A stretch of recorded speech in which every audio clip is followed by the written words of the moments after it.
ഇത്രയും കാലവും മുസ്ലിമായിട്ട് ജീവിച്ചിട്ട് നമ്മുടെ ജീവിതം എന്താണ്, എങ്ങനെയാണ് എന്ന് പഠിപ്പിക്കുന്ന ആ ഖുർആൻ ദൈവികമായിട്ടുള്ള ഒരു ഗ്രന്ഥം കയ്യിൽ കിട്ടിയിട്ട് ഇത്ര കാലവും നമ്മുടെ കയ്യിലിരുന്നു, നമ്മുടെ ഷോക്കേസിലിരുന്നു, നമ്മുടെ സ്വന്തമായി, എന്നിട്ട് പോലും അതിനകത്ത് എന്താണ് പറഞ്ഞിരിക്കുന്നത് എന്ന് മലയാളത്തിൽ ഒരു തവണ, നമ്മുടെ മാതൃഭാഷയിൽ ഒരു തവണ അതൊന്ന് വായിച്ചു മനസ്സിലാക്കാൻ സാധിച്ചിട്ടില്ലെങ്കിൽ അത് നമ്മുടെ മാത്രം തകരാറാണ്, നമ്മുടെ മാത്രം പ്രശ്നങ്ങളാണത്.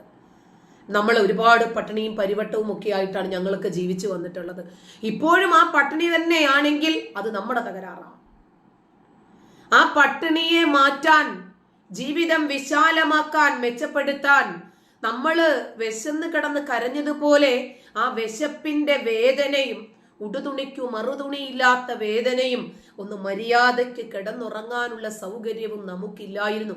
ഈ അവസ്ഥ എൻ്റെ മക്കൾക്ക് വരാതിരിക്കണമെങ്കിൽ ഞാൻ എന്ത് ചെയ്യണം എന്ന് നമ്മളൊക്കെ ചിന്തിച്ചത് കൊണ്ടാണ് നമ്മുടെയൊക്കെ ജീവിതം ഇന്ന് വിശാലമായത്. മനസ്സിലായോ? അതുകൊണ്ട് എങ്ങനെയായിരിക്കണം എന്നത് നമ്മളാണ് ചിന്തിച്ചു മാറേണ്ടത്. ഇതുവരെ നമ്മൾ ഇങ്ങനെ ജീവിച്ചു, ശരി, ഇപ്പോഴും നമ്മൾ വിഡ്ഢികളായിട്ട് മദ്രസ പൊട്ടന്മാരായിട്ട് ജീവിക്കണോ, അതോ നമ്മൾ മാറണോ, പഠിക്കണം, കാര്യങ്ങളെ മനസ്സിലാക്കി ജീവിതത്തിന് മാറ്റം വരുത്താൻ ശ്രമിക്കുമ്പോഴാണ് നമ്മൾ ഈ ആധുനികതയോട് ചേർന്ന് നിൽക്കുന്ന മനുഷ്യനായി മാറുന്നത്. എല്ലാവരും ചോദിക്കും, എന്ത് നിങ്ങൾ ഇസ്ലാമിനെ മാത്രം വിമർശിക്കുന്നത്? ലോകത്തെ മുഴുവനും ബാധിക്കുന്ന ക്യാൻസർ ഇസ്ലാം ആയതുകൊണ്ട്, മറ്റൊരു മതത്തിലും ഇത്രമാത്രം ഭീകരതകളില്ലാത്തത് കൊണ്ട്, ഇത്രമാത്രം തീവ്രതകളില്ലാത്തത് കൊണ്ട്, ഇത്രയും അടിച്ചേൽപ്പിക്കലുകൾ ഇല്ലാത്തത് കൊണ്ട്, ഇത്രയും കുരുക്കൾ പൊട്ടാത്തത് കൊണ്ട്, ഇത്രയും ഭീഷണികളില്ലാത്തത് കൊണ്ട്, കൊലവിളിയല്ലേ, ഒരു തരം സൂംബികളെ പോലെയാണ് ഇവരെ. സൂംബിയാണോ സോംബിയാണോ എന്താ മോനെ ആ പകർച്ച വ്യാധി, മറ്റേ എന്താ സൂംബിയോ എന്താണ് മറ്റേ അല്ലല്ല മറ്റേ പകർച്ച ഒരു രോഗമില്ലേ, ഒരാൾക്ക് വന്നു കഴിഞ്ഞാൽ അവര് കടിച്ചാൽ സോംബി, അതെ, അതുപോലത്തെ ഒരു രോഗം ഒരാൾക്ക് വന്നാല് അവര് മറ്റെല്ലാവരെയും കൊണ്ടേ പോകും. എന്തോ ഒരു സിനിമ ഉണ്ടായിരുന്നല്ലോ, ആ സിനിമ ഏതാ മോനെ? അവൻ ചെവിയിൽ ഈ സാധനം വെച്ചിട്ട്, മറ്റേ ആ സിനിമ ഏതാ മോനെ? മിരുതൻ. പഠിക്കുന്ന കാര്യമൊന്നും ഓർമ്മയില്ല, ഇതൊക്കെ നിനക്ക് നല്ല ഓർമ്മയാണ്. അപ്പൊ ആ സിനിമ ഒരാൾക്ക് വന്നു കഴിഞ്ഞാല് എല്ലാരെയും കൊണ്ടേ അവര് പോകും. സൂംബ ഡാൻസ് അല്ല, അതിലേക്ക് ഞാൻ വരുന്നുണ്ട് കേട്ടോ, അതല്ല. എന്നെ പോലെ ഞാനേ ഉള്ളൂ ഷുഹൈബെ, എന്നെ പോലെ ഞാനായാ മതി, എന്നെ പോലെ ആകാൻ എന്ത് ചെയ്യണമെന്ന് ചിന്തിക്കണ്ട. അതാ മദ്രസയിൽ പഠിച്ചത് ഇതുപോലെ ഒരു ഉസ്താദാകണം എനിക്ക് നമ്മൾ ചിന്തിക്കുന്നത് പോലെ അല്ല. APJ അബ്ദുൽ കലാം ചിന്തിച്ചതുപോലെ മാറി ചിന്തിക്കാനും സ്വപ്നം കാണാനും ആ സ്വപ്നങ്ങൾക്കു വേണ്ടി സഞ്ചരിക്കാനും തയ്യാറാകണം. സൽഷ ഷാലു എന്റെ മോനെ പിടിച്ച് കളിക്കണ്ട കേട്ടാ. എന്റെ മോനാണ്, എന്തേ നിന്റെ വീട്ടിൽ വന്നോ? ഇറങ്ങിപ്പോടാ നാറികളെ. എന്തിനാണ് ഇവനെയൊക്കെ വെച്ചുകൊണ്ടിരിക്കുന്നത്? കുഞ്ഞുങ്ങളെ പോലും വെറുതെ വിടാത്ത പീഡോഫൈലുകൾ, എടുത്തുകളാം, അലവലാദികള്, നോൺസെൻസുകള്. മക്കളെ പിടിച്ച് കമിഴ്ത്തിയും മലർത്തിയും കിടത്തുന്ന നാറികൾക്ക് അങ്ങനെയൊക്കെയല്ലേ പറയാൻ പറ്റുള്ളൂ. ആ കുട്ടി ഇവിടെ നിന്ന് കാർട്ടൂൺ കാണുകയാണ്, ചെവിയിൽ മറ്റേ സാധനം വെച്ചിട്ടാണ് ഇരിക്കുന്നത്. അപ്പോൾ ഞാൻ എന്താണ് പറയണത് അവൻ കേൾക്കത്തില്ല, അതുകൊണ്ടാണ് ഞാൻ ഇവനെ ഇങ്ങനെ തട്ടി വിളിക്കുന്നത്. എന്നിട്ടുണ്ട് നിന്റെ മോനല്ലേ അങ്ങനെ ഉണ്ടാകത്തുള്ളൂ, അലവലാതി. ഇവന്റെയൊക്കെ മക്കൾ എങ്ങനെയാകുമെന്ന് ആർക്കറിയാം. പോട്ടെ. അപ്പോ എന്തുകൊണ്ടാണ് ഇപ്പൊ മനസ്സിലായോ? കുഞ്ഞുങ്ങളെ പോലും വെറുതെ വിടാത്ത, വൃദ്ധരെ പോലും വെറുതെ വിടാത്ത, നാവ് കൊണ്ടും തൂലിക കൊണ്ടും പ്രവൃത്തി കൊണ്ടും ഇവർ അടിമുടി ക്യാൻസർ ആണ്. അതെ മഹാലക്ഷ്മി, നിങ്ങൾ തന്നെ ഇവരെ നോക്കിക്കോട്ടെ. ഞാൻ ഇവരെ ശ്രദ്ധിക്കുന്നത് കൊണ്ടാണ് നമ്മൾ വിഷയത്തിൽ നിന്ന് മാറിപ്പോകുന്നത്. എന്തിനാ ഇസ്ലാമിനെ മാത്രം വിമർശിക്കുന്നത്? ഇതാണ് കാരണം. ഇവരെ പ്രതിരോധിക്കുക എന്ന് പറഞ്ഞാൽ വലിയ പ്രയാസമാണ്. ഇസ്ലാം ഇത്രയധികം വിമർശിക്കപ്പെടാൻ കാരണം ലോകത്തിനു ബാധിച്ച ക്യാൻസറാണ് ഇസ്ലാം എന്നുള്ളത് കൊണ്ടാണ്. ഇപ്പോ ബീഫിന്റെ പേരിൽ 100 കണക്കിന് ആളുകളെ കൊന്നു. ഒരു നാട്ടില് ജോസഫ് മാഷിന്റെ കൈ വെട്ടുന്ന കാര്യം മാത്രം എന്തുകൊണ്ടാണ് ചർച്ചയുണ്ടാകുന്നത് എന്നൊക്കെ പറഞ്ഞിട്ട് ഒരുപാട് പോസ്റ്റുകൾ പല ആളുകളും എഴുതി നമ്മൾ കണ്ടില്ലേ. 100 തലയാണോ പ്രശ്നം, ഒരു കൈയാണോ പ്രശ്നം എന്നതാണ് ഇവർ ചോദിക്കുന്നത്. ബീഫിന്റെ പേരില് കൊന്നു എന്ന് നിങ്ങൾ പറഞ്ഞ് പ്രചരിപ്പിക്കുന്നതാ. റെയിൽവേ ട്രെയിനിനകത്തെ സീറ്റ് തർക്കമായിരുന്നു അത് എന്ന് പിന്നീട് വന്നു. പക്ഷേ നമുക്ക് നുണകളോട് താല്പര്യമായതുകൊണ്ട് ആ നുണയുമായിട്ടാണ് ഇവന്മാര് കെട്ടിമറിഞ്ഞത്. അപ്പോ ഇസ്ലാം മതം അത്രമാത്രം ഭീകരമായതുകൊണ്ടാണ്, അതായത് അവർക്ക് അസഹിഷ്ണുതയാണ്, അടിമുടി അസഹിഷ്ണുതയാണ്. ലോകത്ത് ഏറ്റവും കൂടുതൽ ആളുകൾ ഇതിന്റെ ഭീഷണിയിൽ അകപ്പെട്ടിരിക്കുകയാണ്. അതുകൊണ്ട് ഈ ഇസ്ലാം മത തീവ്രവാദം ലോകത്തിന്റെ നാനാഭാഗങ്ങളിലും കാർന്ന് തിന്നുമ്പോൾ, പടർന്നു പിടിക്കുമ്പോൾ, ഒരു മതേതര രാജ്യത്ത് ഒരു മതവിഭാഗത്തിനു മാത്രം ഒരുപാട് ആനുകൂല്യങ്ങൾ നൽകി അവരെ വളർത്തിക്കൊണ്ടുവന്ന ബഹുഭൂരിപക്ഷം വരുന്ന ആളുകളെ പിന്നീട് ഇവർ ചവിട്ടി പുറത്താക്കുകയും ഇവർക്ക് മാത്രം ആധിപത്യം ഉണ്ടാക്കാൻ ശ്രമിക്കുമ്പോൾ ആ രാജ്യത്ത് അവർ ഭീഷണിയായി മാറുന്നു. എല്ലാവർക്കും അവനവന്റെ വിശ്വാസമനുസരിച്ച് മതമനുസരിച്ച് ജീവിക്കാൻ സ്വാതന്ത്ര്യമുണ്ട് എന്ന് അംഗീകരിക്കാൻ പറ്റണം.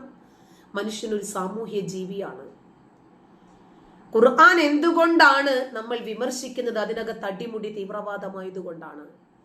മനുഷ്യനെ സ്നേഹിക്കാൻ പഠിപ്പിക്കുന്നില്ല, മറിച്ച് മതത്തെ സ്നേഹിക്കാൻ പഠിപ്പിക്കുന്നു.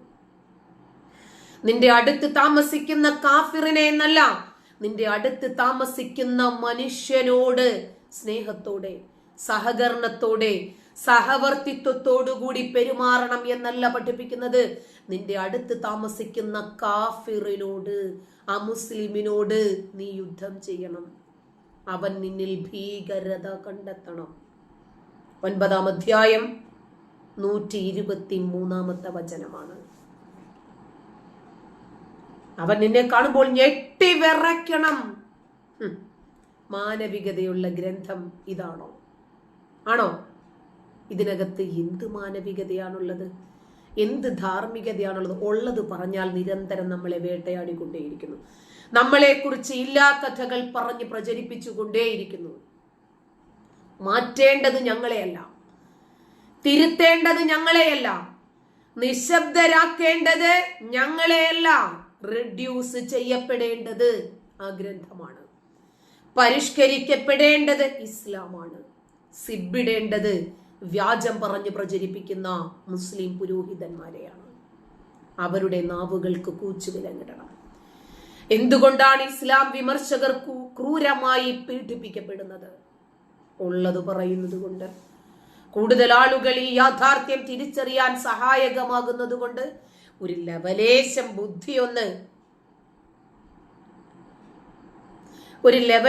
ബുദ്ധിയൊന്ന് ഉപയോഗിച്ചാൽ മതി, ഒരല്പം ബുദ്ധി ഉപയോഗിച്ചാൽ മതി. എന്തുകൊണ്ടാണ് ഇത് വിമർശിക്കപ്പെടുന്നത് എന്ന് മനസ്സിലാകും. എന്തുകൊണ്ടാണ് ഇസ്ലാം ഇത്രയധികം രൂക്ഷമായി വിമർശിക്കപ്പെടുന്നത്? തീവ്രമതമായതുകൊണ്ട്. അതിനകത്ത് കുറച്ച് ഭീകരതകളും രൂക്ഷതകളും പൊട്ടത്തരങ്ങളും വിഡിത്തങ്ങളും കാമക്കഥകളും വള്ളിക്കഥകളും കള്ളിക്കഥകളും കളികളും ഒക്കെ കുറച്ച് കൂടുതലായതുകൊണ്ട്. ഒരു പരിധിവരെ മതത്തിന്റെ അനുഷ്ഠാനങ്ങൾ ചെയ്ത് സ്വതന്ത്രമായി മര്യാദയ്ക്ക് അവനവന്റെ വീടുകളിൽ ഒതുങ്ങി ജീവിക്കുന്ന ആളുകളുണ്ട്. മതം അവന്റെ സ്വകാര്യതകളായി കാണുന്ന ആളുകളുണ്ട്. പക്ഷെ ഞാൻ വിശ്വസിക്കുന്നത് പോലെ എല്ലാവരും ഈ മതത്തിനെ വിശ്വസിക്കണമെന്ന് പറയുമ്പോൾ ബുദ്ധിമുട്ടാണ്. ഒരാൾക്ക് അവന്റെ മത അനുഷ്ഠാനങ്ങൾ ചെയ്യണമെങ്കിൽ ചെയ്യാം. ഈ രാജ്യത്തിന്റെ ഭരണഘടനയ്ക്കകത്ത് നിന്നുകൊണ്ട് അവന് വേണമെങ്കിൽ ചെയ്യാം, വേണ്ടെങ്കിൽ വേണ്ട. അങ്ങനെ ചിന്തിക്കാൻ സാധിക്കണം. പക്ഷേ മതേതരത്വം നഷ്ടപ്പെട്ട ഒരു ജനവിഭാഗം നമുക്ക് ചുറ്റുമുണ്ട്. അവരാണ് ഞങ്ങൾ മുസ്ലിമായിട്ട് ജനിച്ചവരാണ്, എൻ്റെ വാപ്പയും ഉമ്മയൊക്കെ മുസ്ലിമാണ്, ഞാൻ ഭയങ്കര കൊമ്പത്തുള്ളവനാണ്, അതുകൊണ്ട് നിങ്ങളും അങ്ങനെ തന്നെ വിശ്വസിക്കണം എന്നൊക്കെ പറഞ്ഞിട്ട് നമ്മുടെ തലയിലേക്ക് അത് അടിച്ചേൽപ്പിക്കാമെന്ന് നമ്മൾ മോന്തയടിച്ച് പറിക്കും. വീട്ടിലും നാട്ടിലും സമൂഹത്തിലും സോഷ്യൽ മീഡിയയിലും ഒക്കെ ഇത്തരം ക്യാൻസറുകളുണ്ട്, ഭീഷണികളുണ്ട്. ഇപ്പോ നമ്മളോട് തന്നെ ലൈവ് ചാറ്റിൽ വന്നിട്ട് തലയിൽ തട്ടമിടടി, എൻ്റെ നേരെ എങ്ങാനും നിന്ന് പറഞ്ഞു കഴിഞ്ഞാൽ അവനവിടെ കിടക്കും, ചവിട്ടി ഞാൻ നാവി അട്ടിച്ച് ഞാൻ കലക്കും നേരിട്ടാണെങ്കിൽ. എന്നിട്ട് പോലും വല്ല ബോധവുമുണ്ടോ? അത് തികച്ചും സ്വതന്ത്രയായ ഒരു സ്ത്രീയാണ്, അവർക്ക് തട്ടമിടാം, ഇടാതിരിക്കാം.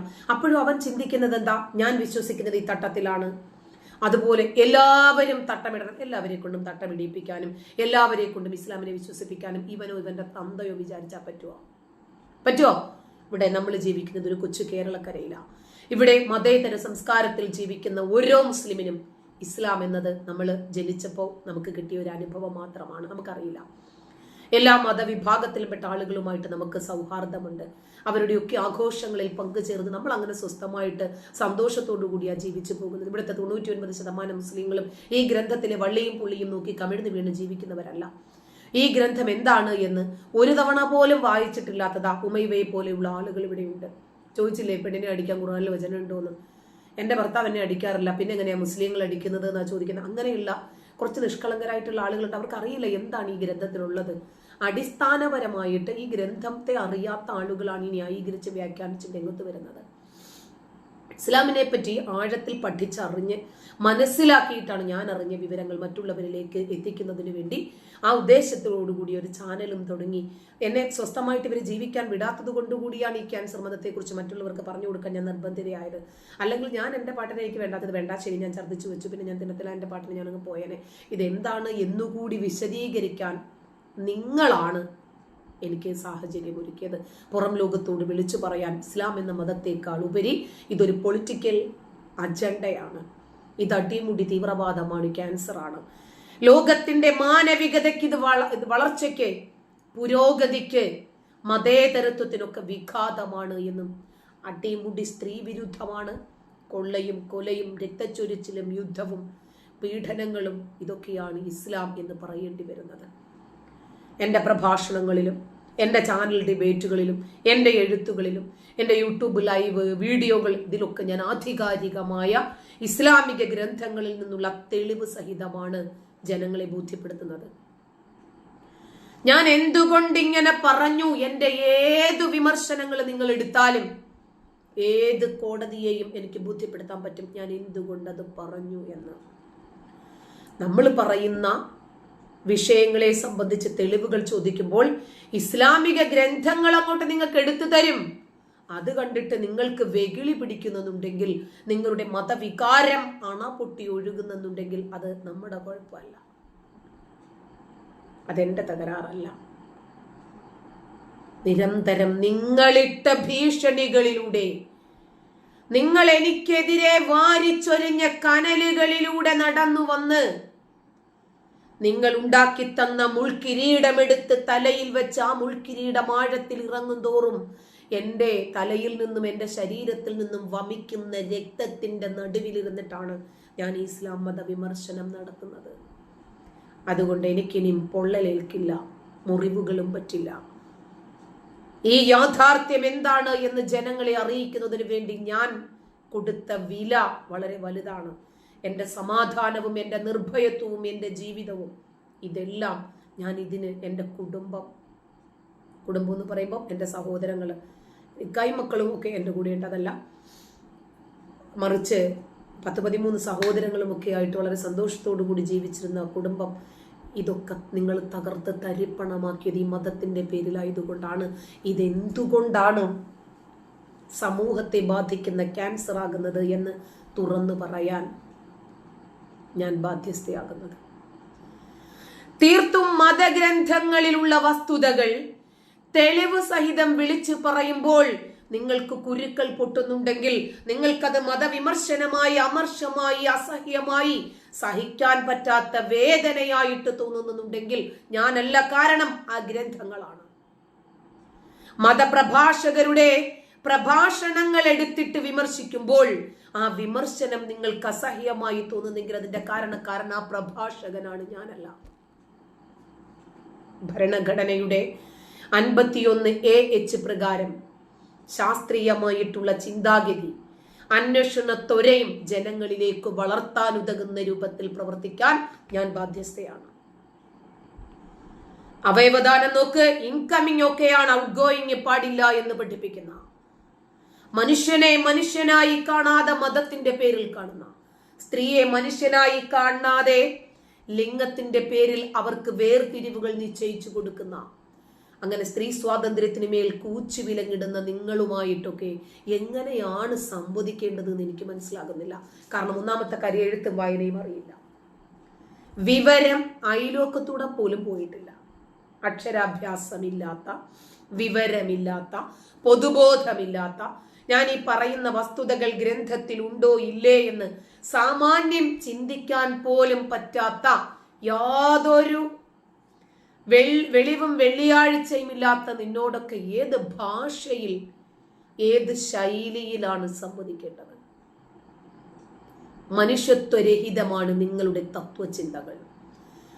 മതാതീത പ്രവർത്തനങ്ങൾക്കു വേണ്ടി ഞാൻ ഇറങ്ങിത്തിരിക്കുന്നത് എൻ്റെ ഉള്ളിൽ ഒരു ജനാധിപത്യമുള്ളത് കൊണ്ടാണ്. എൻ്റെ ഉള്ളിൽ ഒരു സമത്വവും ഒരു സ്ത്രീ സ്വാതന്ത്ര്യം അർഹിക്കുന്നവളാണ്, പുരുഷനെ പോലെ തന്നെ തികച്ചും സ്വതന്ത്രയായ ഒരു വ്യക്തിയാണ് എന്നുള്ള ബോധ്യമാണ്. ഏത് പ്രതിസന്ധി ഉണ്ടായിരുന്നാലും ശരി, നിങ്ങൾ ഏതൊക്കെ രൂപത്തിലുള്ള കൂച്ചു വിലങ്ങിട്ട് നമ്മളെയൊക്കെ അങ്ങോട്ട് പൂട്ടാൻ ശ്രമിച്ചാലും ശരി, ഈ ആശയം വളരും. കാരണം ഇതൊരു സ്വതന്ത്ര ചിന്തയാണ്, ഇതൊരു ജനാധിപത്യ ബോധമാണ്. മനുഷ്യനെ കൊല്ലാൻ വേണ്ടി ആയുധവുമേന്തി നിങ്ങൾ ഇറങ്ങുമ്പോൾ നിങ്ങളെ തടയാനല്ല ഞാൻ ശ്രമിക്കുന്നത്, മറിച്ച് നിങ്ങളെ ഇതിന് പ്രേരിപ്പിക്കുന്ന ഒരു ഗ്രന്ഥമാണ് ഇതിന് കാരണം.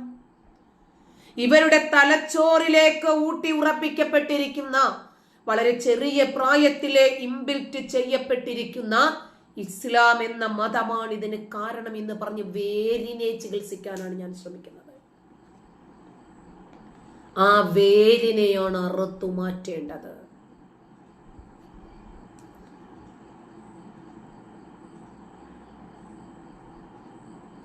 ഇവരുടെ